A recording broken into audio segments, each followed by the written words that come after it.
Okay, here's how it looks with a motorcycle or a moped on the back of your Bronco. Got the Black Widow rack. I hooked up the curt hitch back there. Easy installation.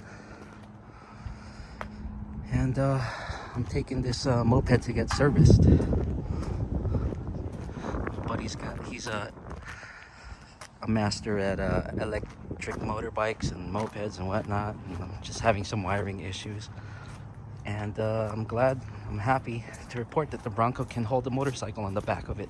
Or a moped, I should say. An electric moped. There it is, my Huck cycle. Electric moped, electric motorcycle, whatever. Here's the Bronco.